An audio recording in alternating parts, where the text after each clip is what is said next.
खबर जालौन से है, जहां जिलाधिकारी चांदनी सिंह ने राष्ट्रीय क्षय उन्मूलन कार्यक्रम के अंतर्गत जिले में सब नेशनल सर्टिफिकेट सर्वे अभियान चलाया। इस अभियान के तहत कलेक्ट्रेट परिसर से 10 टीमों को हरी झंडी दिखाकर रवाना किया गया। इस दौरान जिलाधिकारी ने कहा कि वर्ष 2025 तक देश से क्षय उन्मूलन का लक्ष्य रखा गया है। उन्होंने कहा कि जनपद का राष्ट्रीय स्तर पर सब नेशनल सर्टिफिकेशन के लिए चयन हुआ है। सर्वे में चिन्हित आबादी में क्षय रोगियों की खोज कर उन्हें जांच व इलाज की सुविधा दी जाएगी। यह टीम रोजाना 250 से 300 व्यक्तियों की जांच कर 6 रोगियों की खोज करेगी। टीबी मुक्त अभियान के तहत आज हरी झंडी दिखाई गई है वॉलंटियर्स को, जो जनपद के 10 गांव में जाके सर्वे करेंगे। और सर्वे का आशय यही है कि हमें टीबी का जो इंसिडेंस है जनपद में वो देखना है और डिटेक्शन क्या सही हो रहा है, उसका रेट सही है कि नहीं वो देखना है।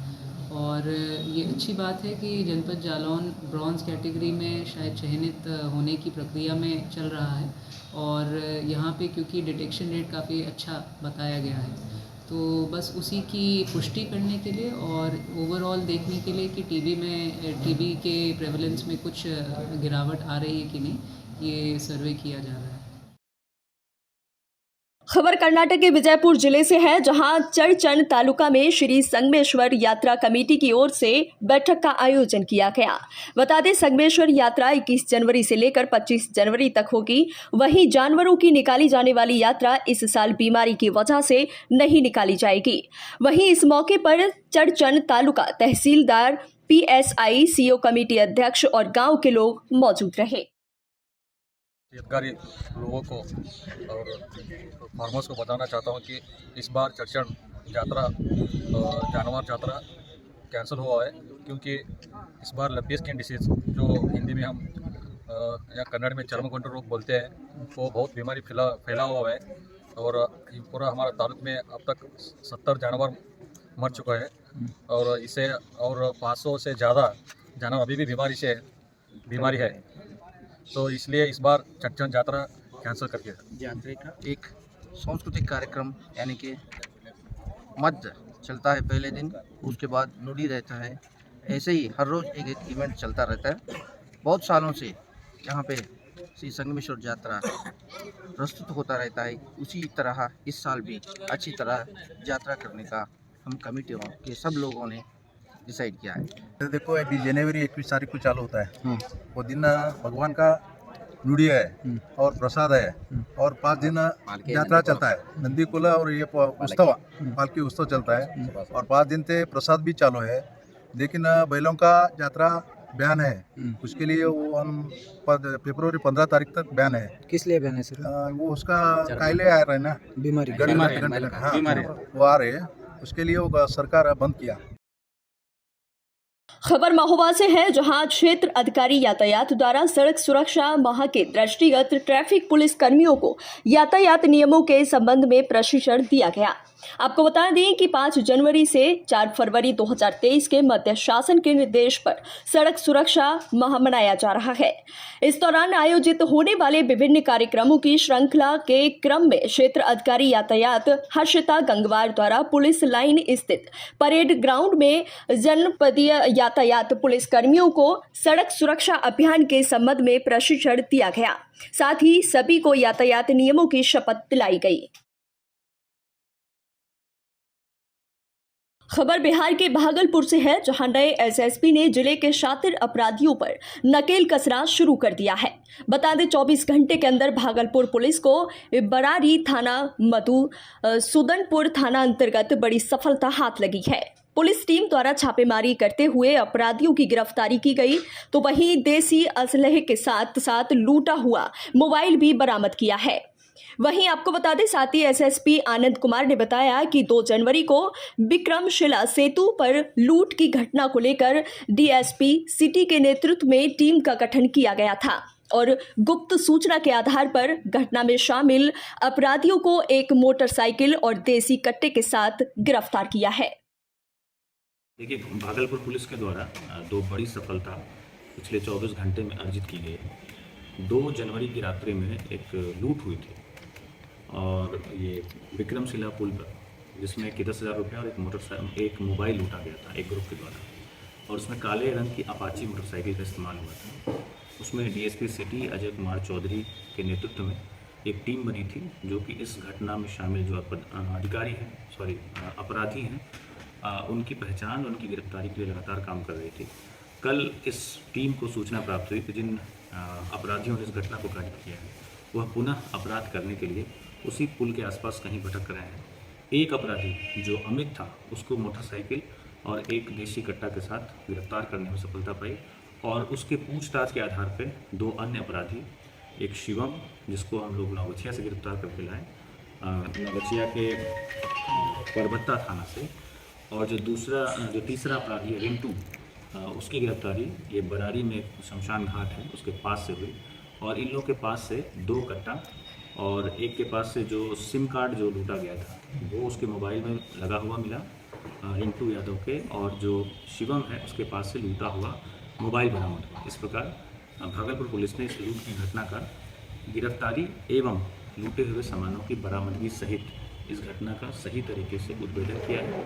तीनों अपराधियों को गिरफ्तार किया गया है, उनको जेल भेजने की कार्रवाई की जा रही है।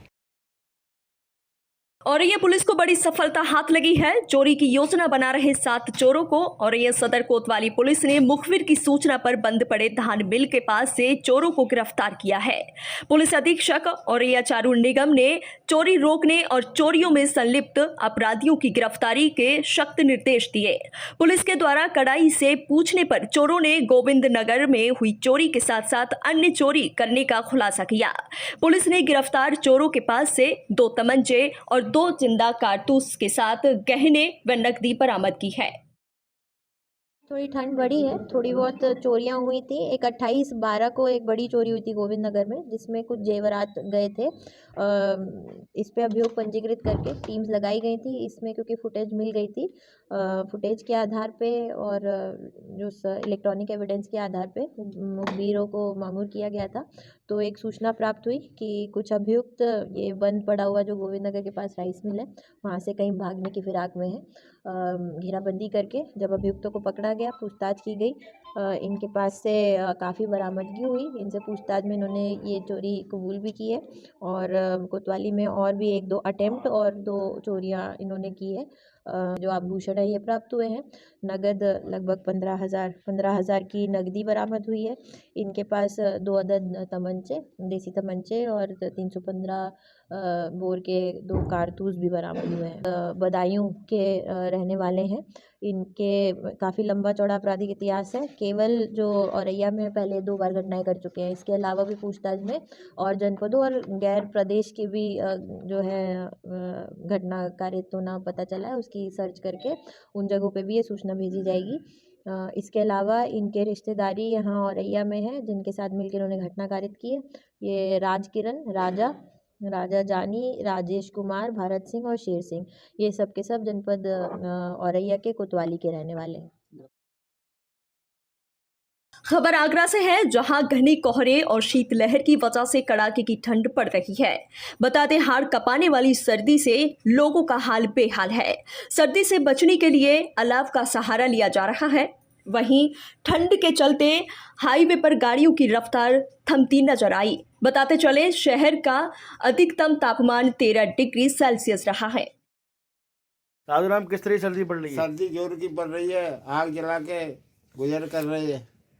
अच्छा, कोई अलाव की सरकार की तरफ से व्यवस्था है? कुछ प्रशासन की तरफ से कोई कम्बल वम्बल देने आता है? नहीं, कुछ दिखाई दे रहा है सामने आमने का? आज कोहरा कितना है? कोई नहीं दिख रहा है। सर्दी सर बहुत ज़ोर से पड़ रही है। मैं 35 किलोमीटर दूर से यहाँ ड्यूटी के लिए आया हूँ। मैं ऐसे सिक्योरिटी गार्ड हूँ टोरंट पावर सब स्टेशन में।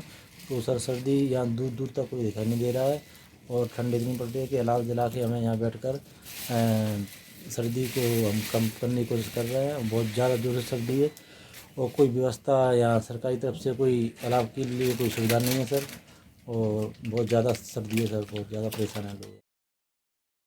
जहां एक तरफ सरकार विकास के बड़े बड़े दावे करती है और जनप्रतिनिधि बड़े बड़े दावे करके जनता से वोट लेते हैं, वहीं बाद में जनता को विकास के लिए दर दर भटकना पड़ता है। ऐसा ही एक ताजा मामला लखीमपुर खीरी से आया है, जहां जनप्रतिनिधियों से नाराज ग्रामीणों ने पुल बनाने का जिम्मा उठाया। बता दें, नेताओं की झूठे वादों से परेशान होकर ग्रामीणों ने खुद से ही नदी पर लकड़ी का पुल बना लिया। वहीं पुल का उद्घाटन दोनों तरफ के ग्राम प्रधानों ने किया। इस विषय में बहुत अच्छी बात है, पुल बना है। इससे बड़े परेशान थे, नाव से निकलते थे, अब नाव बंद हो गई है, इससे निकलेंगे। पूरे जंगल पड़ता था, बाघ का खतरा था, कई बार हादसे हुए भी हैं। इससे बहुत सुविधा है, बहुत इनाम है। जंगल के बाहर निकल जाते हैं, रात बरात जब भी होगी तो सुविधा मिलेगी। ये तो सर जी बहुत गाँव को जोड़ता है। तिकोनिया से लेकर अगर सोचा जाए तो ये बंदा वाला रास्ता जो ख़राब है, शहर की वजह से उधर नहीं जा रहे, तो यहाँ तो ये सुबह से लेकर शाम तक चलता ही रहता है। कम से कम 10-20 गांव, इधर मजरा है, लठुआ है, दरलाजपुर है, इधर खमरिया पड़ता है और तिकोनिया तक के इधर से निकलते हैं। जितेंद्र सिंह का सबसे ज़्यादा मेन प्रयास रहा। और कईयों सालों से ये प्रयास कर रहे हैं, आज से नहीं है, 10-20 सालों से। विधायक जी भी आए और ये हमारे क्षेत्र के जो MP वगैरह बने हैं, इन्होंने किसी ने कुछ नहीं कहा इसके बारे में। सबसे कहा जाता था इलेक्शन में, हाँ ये तो हमारी छोटी चीज़ है, हमारे लिए बड़ी बात नहीं है, कह के वादा करके चले जाते थे। किसी ने नहीं प्रयास किया। ये तो हमारे गांव वालों ने मिलकर और प्रधान जी द्वारा बहुत ज़्यादा प्रयास किया गया और थोड़ा थोड़ा सहयोग करके ये कम से कम लमसम 3 लाख के आसपास ये खर्चा इस पर बैठा है। तो इसकी समस्या कईयों गाँव को ये जोड़ेगी, बहुत ज़्यादा समस्या तो हल हो जाएगी। और प्रशासन अगर चाहे तो इसके लिए खड़ंजा है, आगे जो थोड़ा इसमें बांध भी कुछ बन जाए 10-20 मीटर का, साइड में पत्थर वगैरह लग जाए, ये कटान नहीं होगी तो बरसात में भी चलता रहेगा मोटरसाइकिल वगैरह। राजगढ़ जिला मुख्यालय में परेड ग्राउंड के पास में स्थित दशहरा मैदान पर नगरपालिका अध्यक्ष विनोद साहू के द्वारा वर्तमान में साप्ताहिक हाट बाजार को शिफ्ट किया गया है, जहां धीरे धीरे आगामी समय में सब्जी मंडी भी लगाई जाएगी। वहीं नगरपालिका अध्यक्ष ने यह भी बताया कि नवीन सब्जी बाजार के साथ साथ नगरपालिका कार्यालय की भी रूपरेखा तैयार की गई है, जिसमें नगर के बीच में स्थित गैस गोदाम को हटाकर नगरपालिका कार्यालय का निर्माण करवाया जाएगा, जिसमें लगभग 3 माह की प्रक्रिया रहेगी और उक्त निर्माण कार्य शुरू करवा दिया जाएगा। वहीं गैस गोदाम हटाकर नगरपालिका कार्यालय का निर्माण करवाने को लेकर नगर के समाजसेवी व हिंदू चेतना मंच के जिला अध्यक्ष ब्रजमोहन सरावत ने भी नगरपालिका अध्यक्ष की प्रशंसा की है और इसे सार्थक पहल भी बताया है। जब से आया हूँ 4 से 5 महीने कि जहाँ नगरपालिका भी है, वहाँ पार्किंग की व्यवस्था और मेरे पार्षदों के लिए बैठने की व्यवस्था भी नहीं है, ना बाबुओं की बैठने की व्यवस्था है। तो मैंने कलेक्टर साहब से एक मांग रखी थी जब मैं बना था कि साहब हमें एक नई जगह मिल जाए। तो चूँकि अब राजगढ़ बढ़ चुका है और जो गैस गोदाम की जो जगह है वो शहर से दूर होना चाहिए सुरक्षा की दृष्टि के लिए। तो मैंने कलेक्टर साहब से मौखिक और लिखित में भी मांग करी है, जो गैस गोदाम की जगह है वो हमें मिल जाए तो हमारी नगर पालिका यहाँ शिफ्ट हो जाएगी, तो नगर पालिका भी और सब्जी मंडी आमने सामने रहेगी, तो हमें काम करने में दिक्कत नहीं आएगी। क्या आश्वासन मिला है आपको अभी तक? क्या प्रक्रिया चल रही है? बहुत जल्दी चल रही है।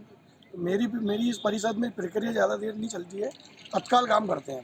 राजगढ़ शहर में जो गैस गोडाउन है वो अब पहले क्या आबादी कम थी तो शहर के बाहरी क्षेत्र में था वो।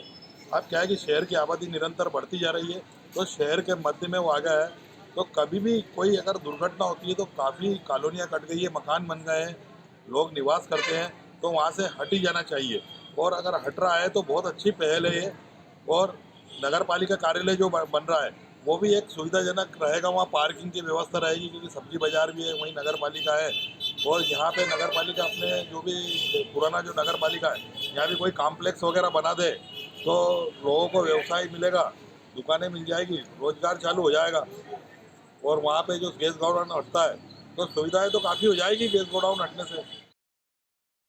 खबर झारखंड के बोकारो से है, जहां मुख्यमंत्री हेमंत सोरेन ने आकर्षक परेड का निरीक्षण किया। इस दौरान आपको बता दें 574 आरक्षियों को शपथ दिलाई। इस दौरान सीएम ने कहा कि झारखंड पुलिस के विभिन्न ट्रेनिंग संस्थानों से 1892 जवान प्रशिक्षण प्राप्त कर राज्य की सेवा के लिए अपना योगदान देने जा रहे हैं। इन जवानों में कुल आपको बता दें 630 महिला आरक्षी अपने सहकर्मी पुरुष आरक्षियों के साथ कंधे से कंधा मिलाकर योगदान देने जा रही है। है। ये पूरे राज्य के लिए गर्व की बात है। इसके साथ ही उन्होंने कहा कि पुलिस विभाग में महिलाओं की बढ़ रही भागीदारी महिला सशक्तिकरण की मिसाल है। अब देखिए, जिस चीज़ की ज़रूरत पड़ेगी उस सब चीज़ों को ज़रूर रिफॉर्म्स में जो चीज़ें आएंगी उन सब चीज़ों को किया जाएगा। जैन धर्म वाले पे आपने केंद्रीय मंत्री को लेटर लिखा है, अब उस पर एक सकारात्मक पहल भी हुई, तो क्या कहेंगे, किस तरह का क्या है? देखिए, इस विषय पर हमारी भी चिंता है कि इस समस्या का समाधान निकले और केंद्र सरकार की भी ये मंशा प्रतीत होती है, क्योंकि अभी वर्तमान स्थिति में हमारे सभी वरीय पदाधिकारी दिल्ली में मौजूद हैं। अभी उनके आने के बाद इस विषय पर हम लोग चर्चा करेंगे कि इसके रास्ते कैसे। अच्छा, एक बात है, 2022 सफलतापूर्वक संपन्न हो गया। 2022 की बहुत चुनौतियां भी रही, आपने बहुत सारा काम भी किया। क्या लगता है कि 2022 में भारतीय जनता पार्टी की साजिश को नाकाम करने का भी एक बहुत बड़ी चुनौती थी, जिसको आप? ये सब सवाल के लिए बहुत समय बाकी है। अभी पारक परेड में हिस्सा लीजिए, देखिए नौजवानों का उत्साह बढ़ाइए।